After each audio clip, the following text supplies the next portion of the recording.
এই যে আমার দ্বিতীয় ভালোবাসা, শুনেন, ভাইবেন না আমি আপনাকে ঠকাবো।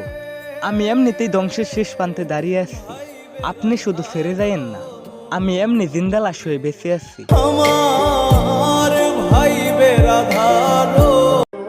কিছু দুঃখ মানুষকে ভিতর থেকে শেষ করে দেয়, কিছু কষ্ট মানুষকে নীরবে নিঃশেষ করে দেয়, কিছু বহুরূপী মানুষ সারা জীবন আপন হওয়ার অভিনয় করে যায়, আবার কিছু মানুষ আপন হইয়াও ভিতরে ভিতরে ক্ষতি করে বেড়ায়।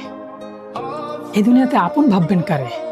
আহা, স্বার্থ ছাড়া কি আর কেউ পাশে থাকে রে?